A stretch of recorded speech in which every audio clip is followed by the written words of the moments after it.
Cheer Chat. It is almost the end of July. I cannot believe it, but it makes me super excited because the last 2 weeks of July are going to be so fabulous with all these traveling. I'm really sad I'm missing the NFL Cheerleaders Alumni Association reunion that they have. Like, they have it like every 2 years. And I really, really kind of, I don't know, sucks to have to wait 2 more years, but that's what it is. But that's going on this weekend. Pro Action is happening this weekend. I fly out on Friday.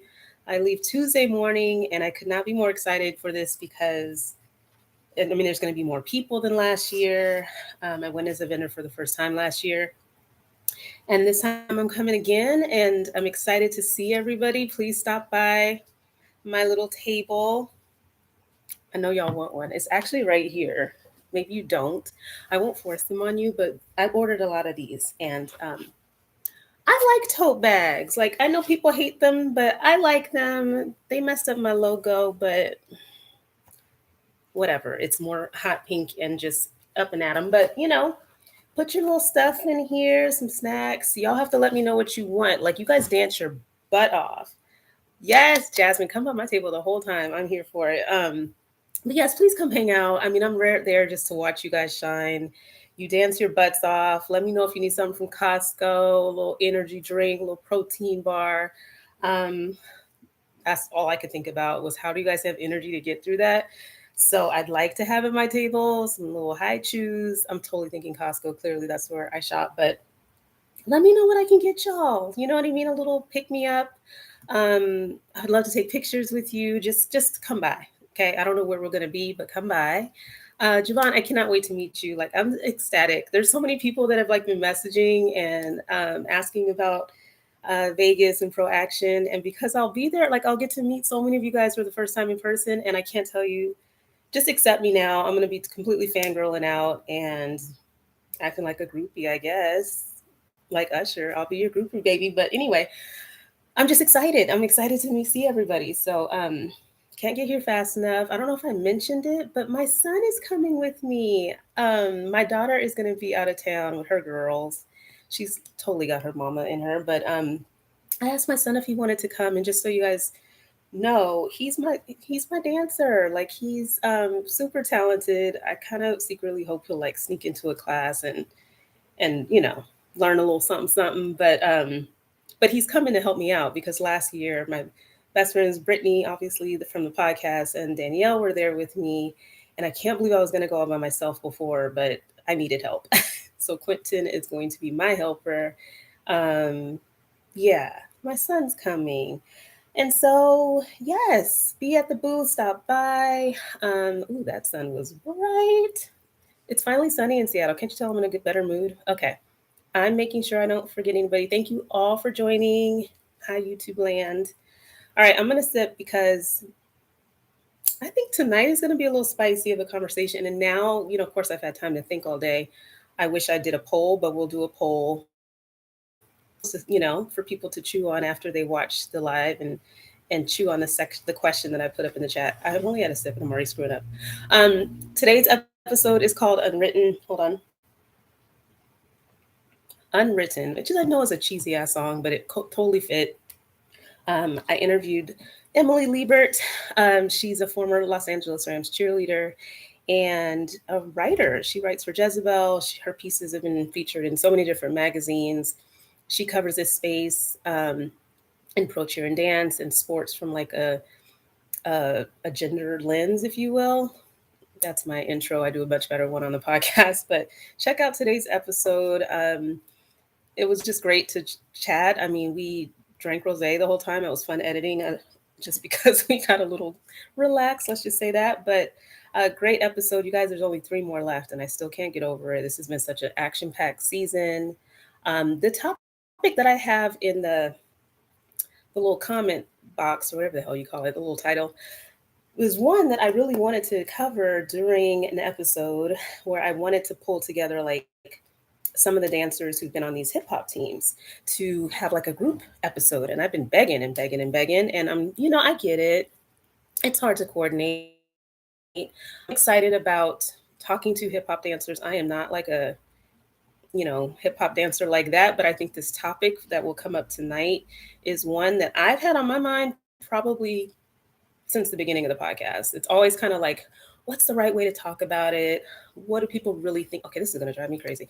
What do people really think about it? You know what I mean? Because I think there's just a lot of things that are just unspoken and understood that that's how we move and operate, but we never really like ask questions critically about it. And so tonight we're going to start that conversation. And join up in the comments. Siobhan says, I'm going to fangirl. No, I am going to fangirl. Do you remember I drafted you for my NFL cheerleading draft? Like I've been a big fan from like forever.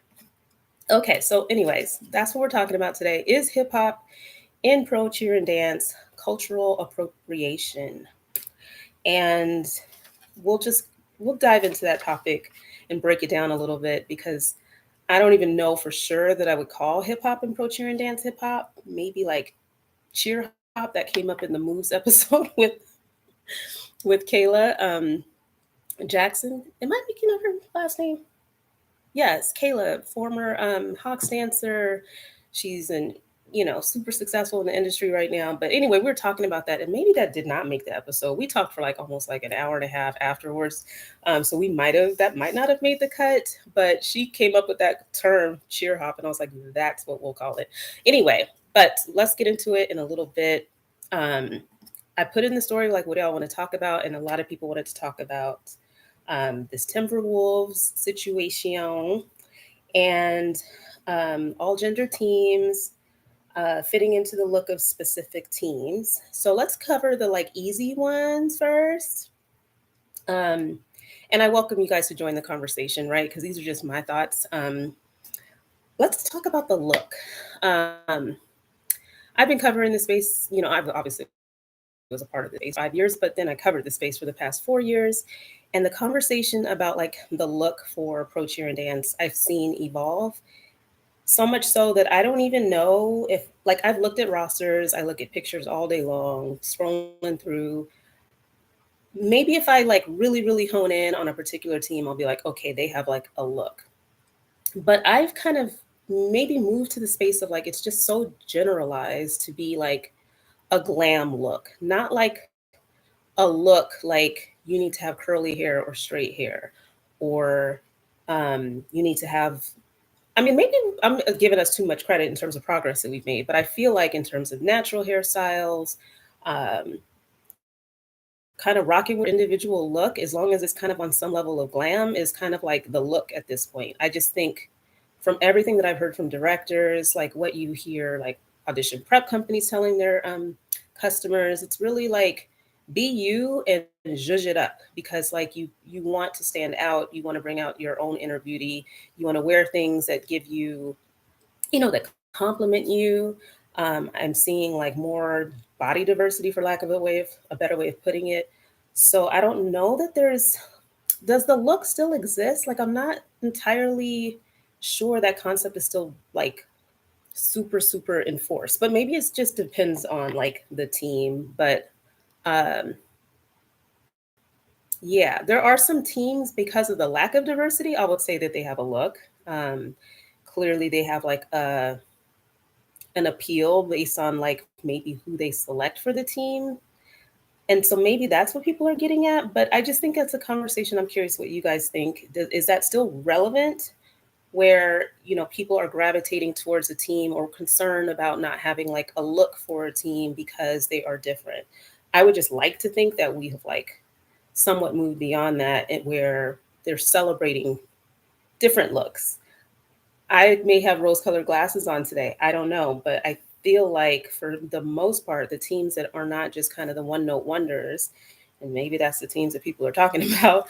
I just think when there's a lack of diversity, it does like end up looking really blonde or, but not like a set look. But, maybe I'm wrong.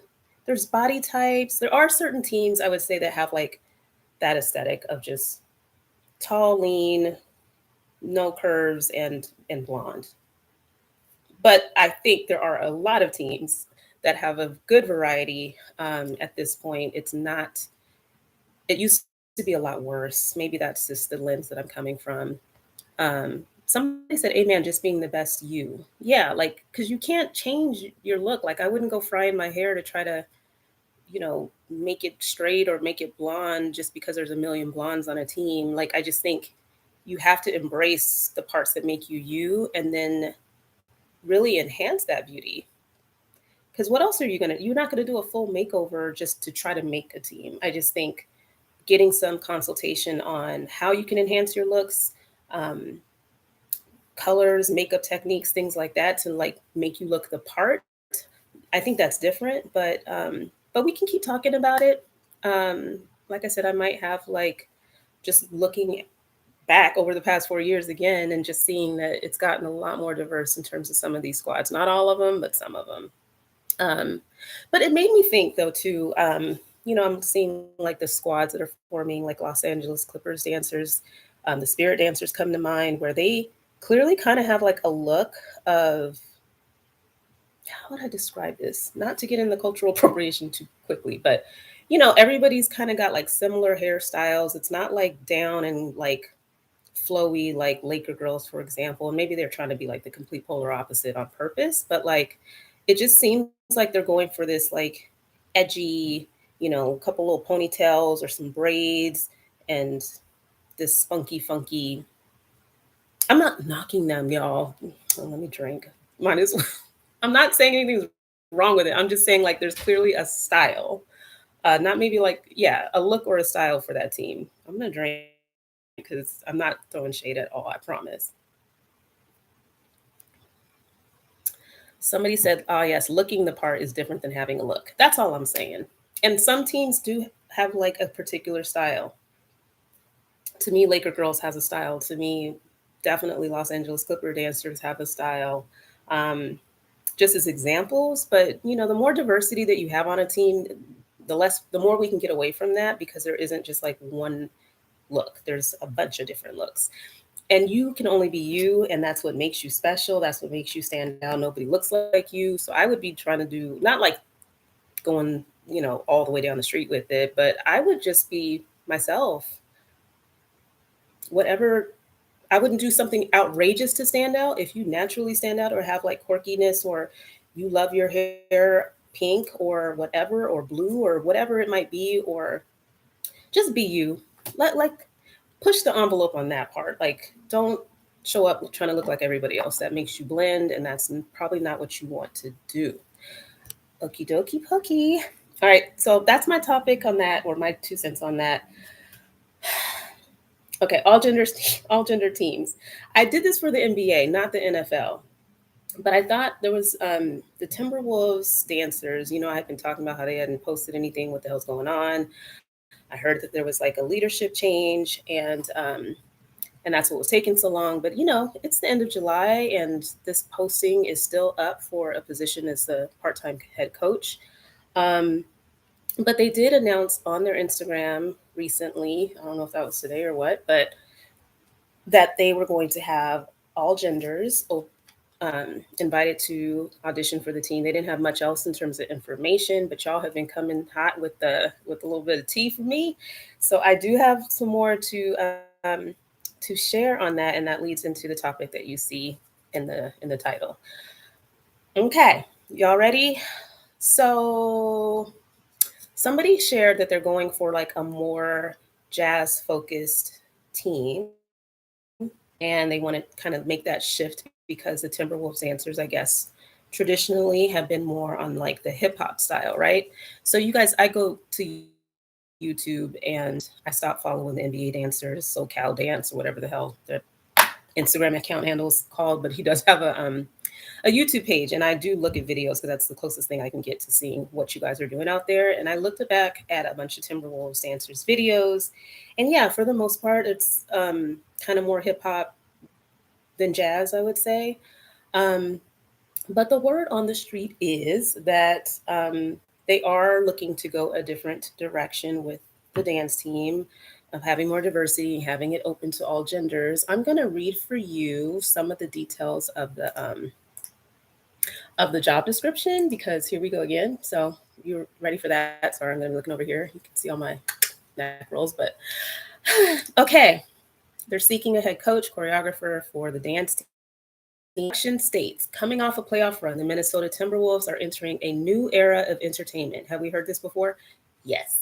Um, with a brand new, vibrant, technically diverse troupe of all genders and backgrounds, we are seeking a professional and experienced head dance team coach to lead and elevate our dance team.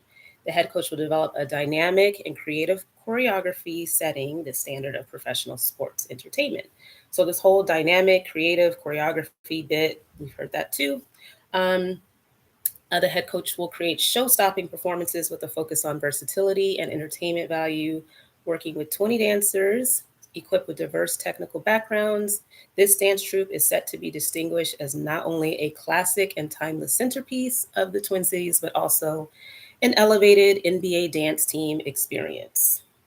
So everybody's trying to level up. This is Sierra Land. Everybody's trying to do the most and have this brand new, revamped, reinvented entertainment experience. So that's what they're looking for in the head coach position. I hear it is part time.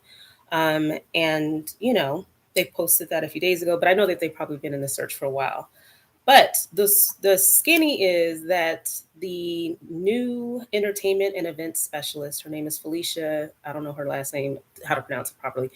We're just gonna say Giunta. It's Giunta. But anyway, I'm up on, I went down a rabbit hole, you guys. So I was on LinkedIn and I was looking at her bio because apparently there was just something community say that it was her that said it, but essentially the prior head coach, I think had been there maybe 10 years.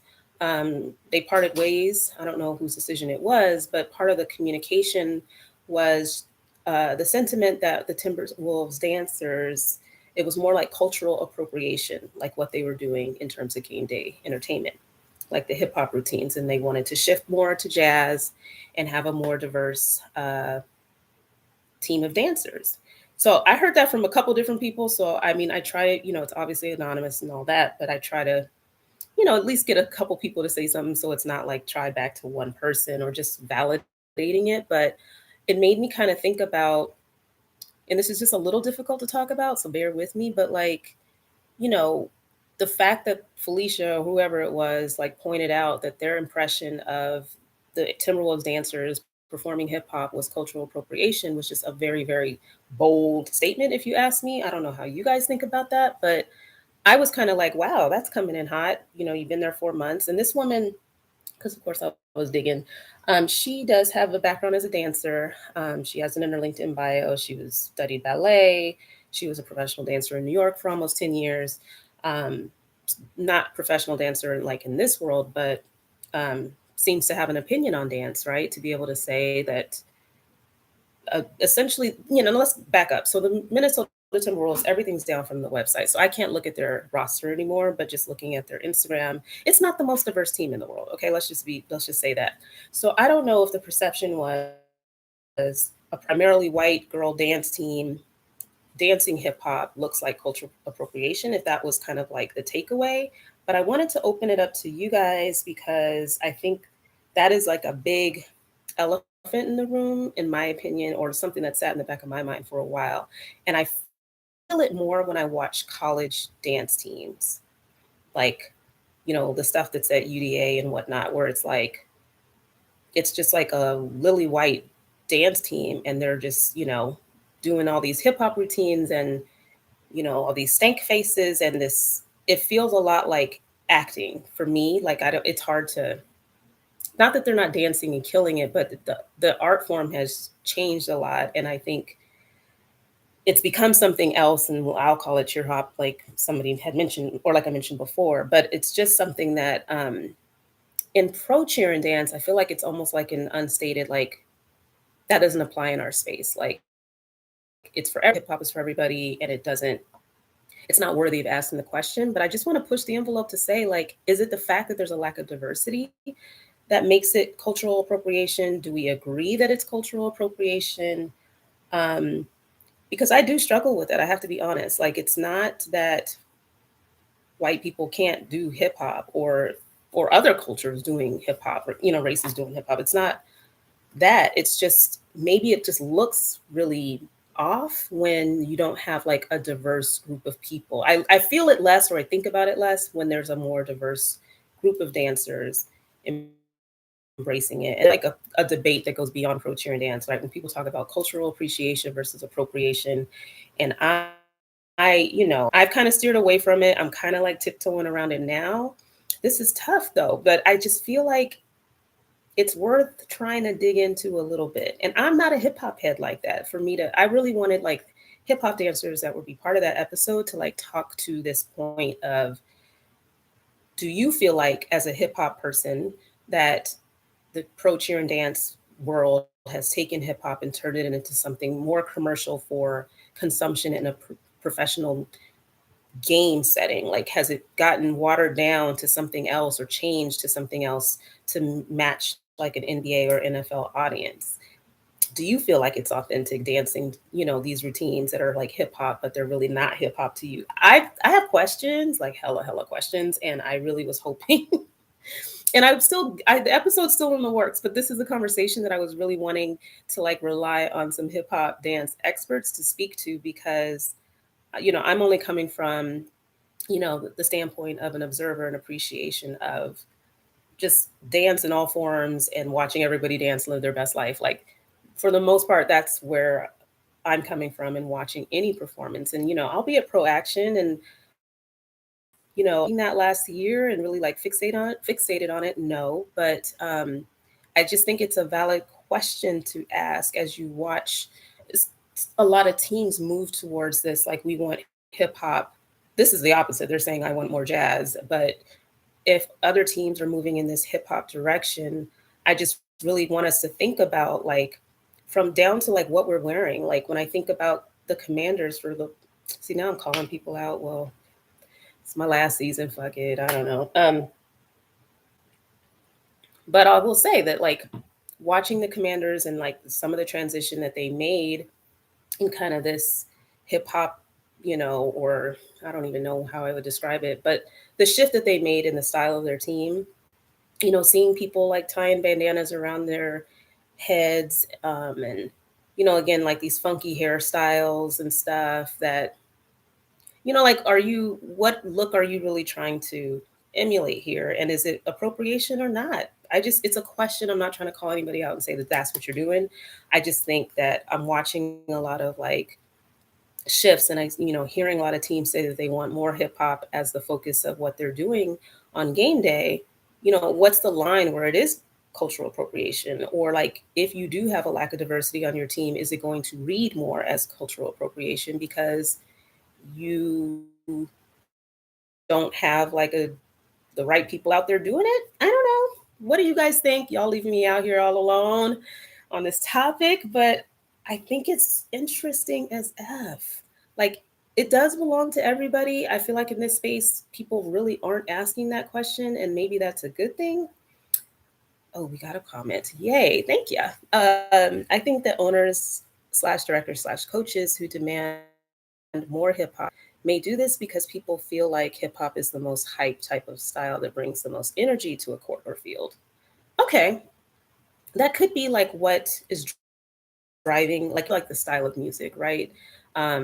If you are, somebody in the audience, are you really going to get hyped, based on gameplay if they play like the title of my episode, Unwritten? Like, no, like they would never do that. But maybe pop just ain't doing it. And the players, this is what we heard when I was with the Seahawks, right? Our game day music was more or less pop and a lot of rock and roll for the most part. And the players started to complain about the word on the street was the players that started to complain about the music that was being played on game, like during the game. Like, it was not hyping them up. Like, they had their own DJ during like warm-ups before the game started. And apparently they were kind of like, why don't you play that during the game? And so it changed a lot of like what the hype music was. They had a very, very short playlist though, because the same songs would come on all the time, which was hella annoying. But I do see your point, that they're looking for a hype type of music. And obviously you're not going to do different styles of dance to hip hop music. It just won't gel right. But again, if you are pitching that as the direction that you want your dance teams to go, and then you're thinking about maybe it all goes hand in hand. If they're wanting, um, somebody says, I think costuming is a huge part of this. Um, Somebody says maybe it could depend on the region slash area of the team too. Yes. Yes. I mean, these are good points. I think, if you're certain music genre, right, to be played during games, and it's a ripple effect. So that means the dancers are going to need to be dancing to that, which means, maybe like the little, uniform that you would wear of like crop top and skirt or shorts is not really matching the style of the music either. So then you're looking at, all of this baggy little, or like, not even baggy. I mean, some of them I've seen kind of like little track pants look, but the leggings. And so it becomes this athletic. It's not even like feminine anymore, like the ladies that are out there dancing. But maybe that's just like the whole continuum of how this ends up looking. And then again, I think some of the additions to the costume or the hairstyles with the costume that just kind of add to this like persona of like a hip hop girl, B girl, like what are we calling it? But all I'm gonna say is when I see the Clippers dancers, it seems like they're going for hip hop vibes from the looks of the dancers, obviously the style of the dancing that they're doing. I mean, when I looked at the audition clips that they had on their Instagram, like it's just hard hitting, hip hop. And so maybe it is kind of like, to your point, like the region, the area, like the vibe of the fans, like what you're delivering to them, them. And there might be cities where that's just not going to fly. Like I want to say the Utah Jazz dancers made more of a transition um, to hip hop in the last season, if I'm not mistaken, and that would be a shift from what I remember talking about, at Pro Action last year, from what they were accustomed to seeing. Um, it's just going to be really interesting. But I know it makes me slightly uncomfortable sometimes to see a little bit of the caricature of it all. You know what I mean? Like I don't. If that's not how you wear your hair when you are, out normally, like if you're not rocking braids and bandanas, then you know what I mean? Like how is that part of our, I don't know. I'm going to just pause. What do you guys think about that part? Like, because I feel like that's when it becomes a little like gimmicky for me, and appropriation, where it's like you're trying to look hard and it's just not reading right. You know what I'm saying? Some of this probably could be the demographic of fans and the teams adjusting to accommodate for that. Yes. Because the reality is a lot of the teams are having to look at their fan demographic and understanding, as their fans age, not age out. I mean, you have people of all ages going to these games, but they want to appeal to younger people because they are their future fan base. And so having music that would pull in and make, some of these younger professionals want to invest in season tickets, you have to appeal to them and play music and see entertainment that would actually connect with that audience. And so this is a part of like, I'm sure, how they're looking at their target market. You have to kind of grow with them, and you have to keep attracting the younger ones that will eventually grow and be your primary fan base in terms of age range. Okay, the comments are coming in. Thank y'all. Thank you. Honestly, I don't see it as cultural appropriation as long as they do it respectfully. Like sweet Ariana said, I think costuming is a huge part of it. Ariana, I cannot wait to meet you at Pro Action too. Yes, I definitely agree. The costuming is something that probably should be talked about more. Somebody says, playing devil's advocate, I could see people also saying that other styles of dance could be considered appropriation as well, like Bollywood night, Latin night, etc. Great point. And I don't know how much it's talked about, at, like for example, when you see like the Bollywood night or the Latin night, and you see the teams bring in choreographers from that genre of dance, where they're coming in to teach, and they're teaching like the history, the meaning behind the movements, and they view it as a way of sharing their culture, and it's all part of this like learning process. And so it becomes like a big celebration. Or like you said, like I think like for Chinese New Year or Lunar New Year, like you see a lot of celebrations too in terms of the dance performances, where you are taking in the style of a particular culture. and it's meant to be a form of celebration. I haven't really seen when it's been handled in that way where it's like thoughtfully done. You're bringing in experts who know the space and who are teaching about the space, and it's not just like it becomes a more meaningful cultural exchange. That I haven't seen like that kind of argument where like, oh, they're doing Bollywood, like that's appropriation. Maybe because of the way that they go about it and bringing in people who are from that space and authentic to that space to actually, versus them just like winging it and just copying a couple moves and putting the sari on all wrong, and you know what I mean, like maybe that would be kind of like more offensive in terms of cultural appropriation, where you're just getting it wrong because you're not involving the culture in representing it in that way. I mean, that's my response to that. I haven't seen, most of the time people are just really grateful to be able to share their culture, and I haven't seen like that other side of the debate, like where they're irritated or like not irritated but like offended because of a performance or an attempt to kind of, you know, highlight a different dance style that comes from their background. I haven't seen the arguments, but I think it's a good argument to raise, to play devil's advocate. Um, Somebody says like you can dance hip hop, but if you're trying to pretend to be something you're not, that's where I draw the line. Very, very well said. Probably are way, way better than I've been trying to struggle with it. But that's, and I can see that. Like I can read that. Like when I watch videos and I see the performances, you could tell like that, you know, a lot of like the facial expressions and the hand motions, like it's just not reading as I've lived this hard knock life and I don't buy it. So I get annoyed when I see it because it's just like, just smile. I mean, I don't know, not to say that people can't do hip hop. It just feels like it's sometimes very, very forced. Some people it reads way more naturally on, and I don't know if that's just through a lot of training or they really do connect with the music more, where it's not so much of an act. But I didn't grow up in a dance studio, so I don't really know what this is like when people like train in hip hop and it's actually truly never been like hip hop. And so maybe it's just been like over the years, people drilling in like what they think hip hop is. And so what people are delivering is that, but not so much like really authentic.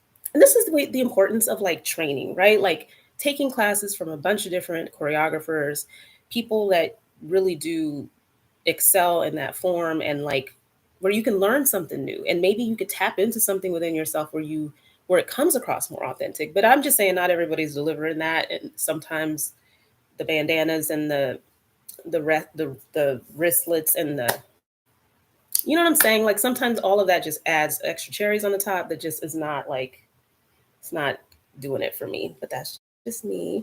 Somebody says I also feel a lot of these TV shows and also just the commercial industry is so hip hop driven, so they have to change with the times. That's so true.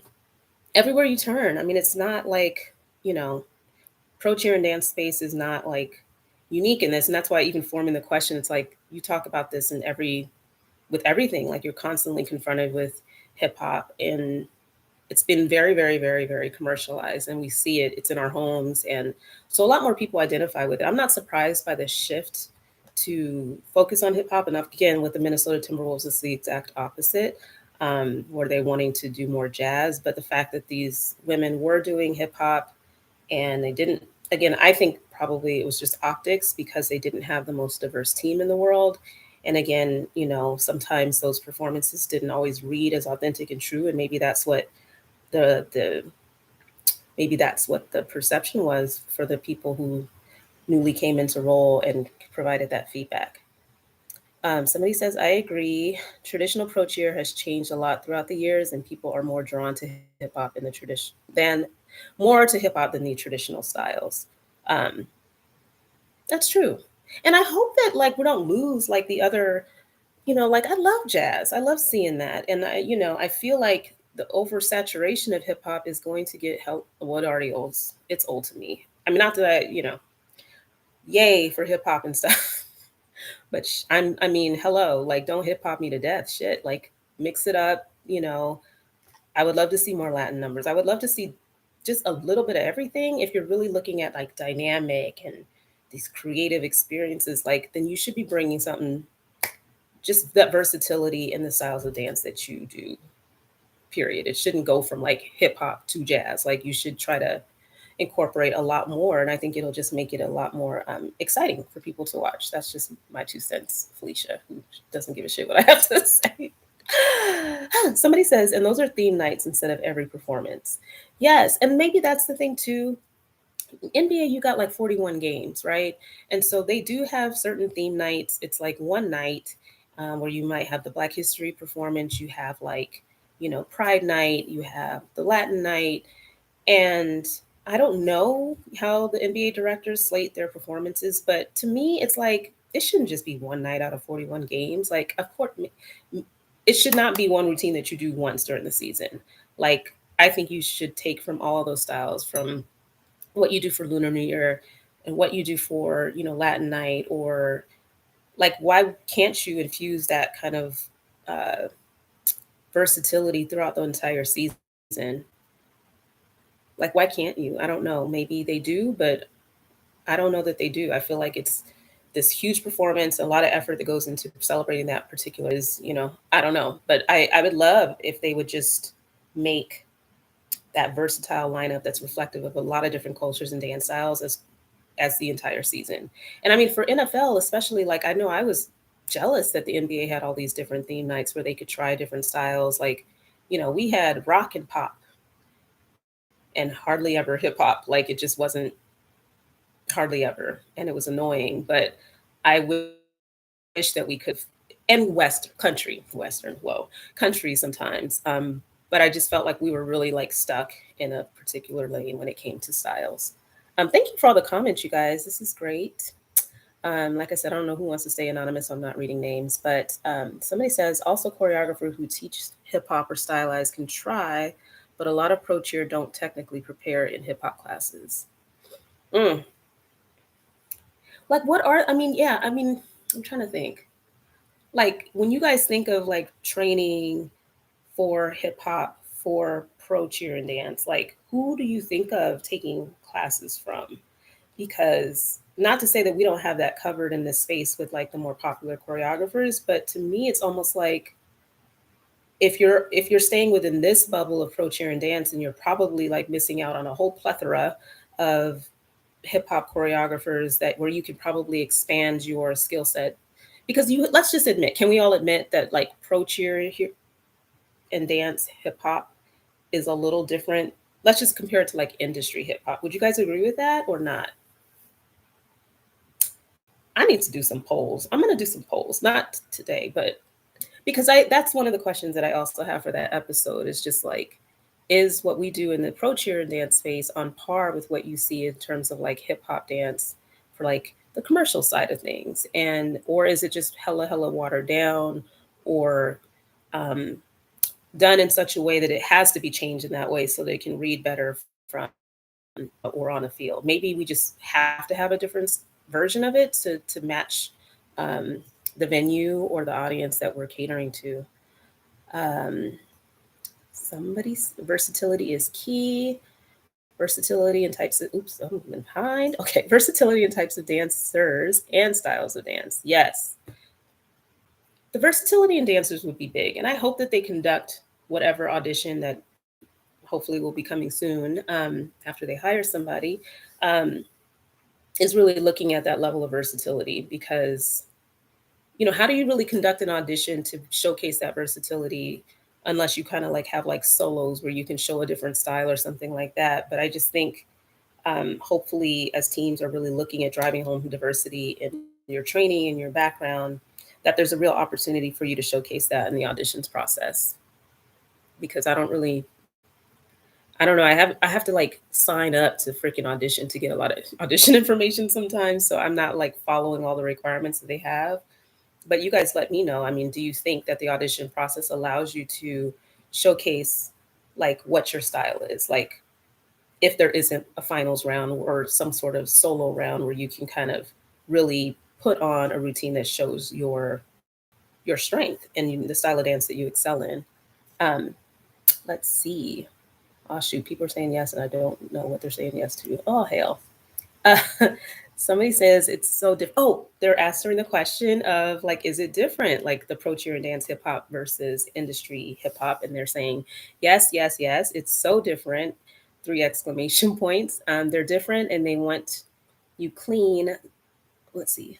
They're different, and they want you to clean some moves. Oh, because some moves are considered too vulgar. Yeah. So we're kind of like the watered down, family friendly hip hop with a lot of like stank faces and hand motions and costume details that give it that, want to be authentic flavor. But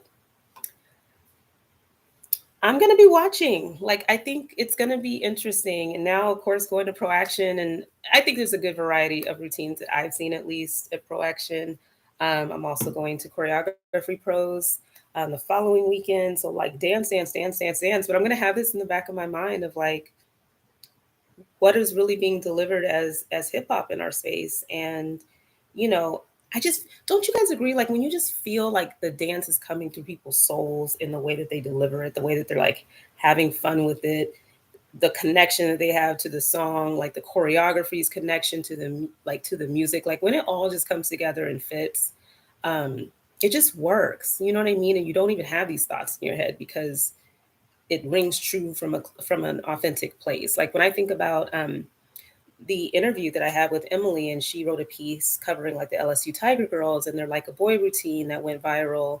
The whole backstory of them not being able to compete at nationals, and then they finally got to go back and they won the whole thing. And their whole, I mean, that was the whole style of their dance, was to be very masculine, and they had a point to prove and all of that.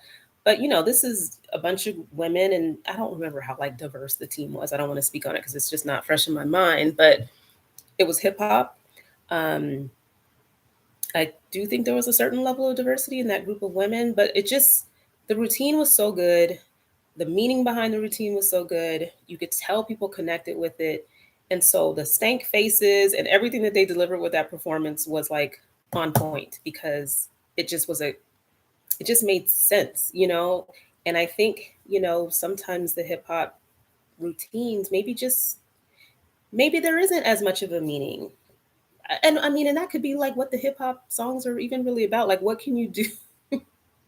We know what's popular right now. We know like Megan Thee Stallion or different songs right now that are probably not family friendly like that. And what we're talking about are things that I'm sure are going to be bleeped out a million times and chopped and screwed so you can't even really make out or connect to the meaning of the dance. And maybe that's okay. Now I'm all on a different tangent, but the point is like it gets challenging, I think, to have that kind of connection that I'm talking about, where I don't have these questions when you think about having like that clean performance for an NBA or NFL crowd. And there's only so much twerking that I see going on in these streets, and you're not able to dance like what you see on videos. And not to say that that's hip hop per se, but you know what I mean. I think it's just really, really interesting. Let me see if there's any other points that I've missed. But I appreciate the dialogue, you guys. I mean, I thought about posting like a poll where I can just raise that question. Is it cultural appropriation? Just to see how you guys are feeling about it. Um, it sounds like there's more or less a consensus that what we do in pro cheer and dance in terms of hip hop, maybe it is cheer hop, maybe it's not quite hip hop that we would consider like commercial dance to be. But when you kind of add all the theatrics on top of it, the costuming and things like that, where does it cross the line? And even if it's a poll question, I encourage you guys to write in and share your thoughts about it, because this is something that I've been wanting to talk about for a long time. Um, I think what they end up doing with the Timberwolves dancers will be interesting. They're moving from a female team to co-ed, not even co-ed, the all genders is how they are describing it. And so I think, just being really inclusive and mindful of how people identify in terms of gender. I did like a little survey just for my own sake of like how many female teams we have left in the NBA. The last I checked with NFL, we're like half and half in terms of co-ed teams and all female teams. I thought it was more co-ed than female, but it actually is pretty even. And it's the same thing for NBA dance teams. We have 15 all-female teams still, and out of 30 teams, and I thought it was going to be actually less than that. We're still going through auditions, so we'll see if that stays. But in terms of the co-ed teams, we're at 15-15, you guys. It'll be interesting to see if some of the teams, like when I think of like, the Blazer dancers or like the Utah Jazz dancers, Phoenix Suns dancers, um, even Atlanta Hawks dancers, those are teams that were like predominantly female. And so maybe it just depends on, who shows up at auditions and how well they stack up next to the other, participants. But yeah, I think it's just going to be like a year by year thing to see like what teams stay all female. And I think the person that brought up wanting to talk about all gender teams is just, it's just like along that same line of like, and I'm not putting words in that person's mouth, but it just raises a question of like opportunities for female dancers in this space, and that they will become less and less. This is a group of 20 for the dancers. I wish there was a way to expand the numbers, just so that there isn't this like idea that women are losing out on dance opportunities, but something that was traditionally our space is now a shared space. And we've talked about it plenty on this podcast. I think a lot of people are relatively supportive of that, but the reality is that you're competing against more, it's just more competitive. And, it's going to be changing a lot of traditions. And, a lot of the teams are just going co-ed and not creating that separate team. And so we'll just have to see. I have a feeling that things are going to kind of boomerang and come back. That's just my little hunch, but I could be wrong. We'll see how it goes. There's only one other NBA team that's still on my radar, and we'll wrap it up.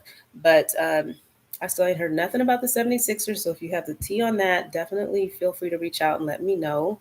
Um, I just think it's odd. It's late. It's, towards the end of July. So I know they have an NBA coaches meeting in Vegas for ProAction. It looks like about half of the NBA directors will be there. So I'll get to say a little hello to everybody. So if I find out anything else, maybe Felicia's there and I'm going to be like, hi, girl. But if I hear anything that I can share back after going to ProAction about anything stuff that we talked about today, I will circle back. I'm going to make my last little plug for my hip hop episode. If you have strong opinions, or you know somebody that does, that has been on like one of these area code crews, or really trained in hip hop and has an opinion on this matter, I welcome it and would love to have you a part of that episode. So reach out and let me know. Anything else? Thank you so much for joining the conversation. Like, this is exactly what I wanted in terms of just hearing from you guys. And I may follow up with a poll just because, not everybody's here live and maybe they have some follow on thoughts. So answer the poll question, hit me a little message if you have more to say. I'm all here for it. There's only 3 more episodes left, you guys. I'm going to try not to get emotional and sappy over these next few lives, but I'll still be jumping on doing this kind of stuff. But enjoy these last few episodes. It's just really sentimental for me, reflecting back on how far the podcast has come and all these people that I'm able to connect with. And again, I can't wait to meet some of you in person. Come say hi to me at ProAction. Come say hi to me and my son Q. I hope you guys have a wonderful rest of your week. Safe travels. Y'all, COVID is still up in the building, so just be safe um, and careful. And I'll see you soon. See you in Vegas. Have a wonderful night. Bye.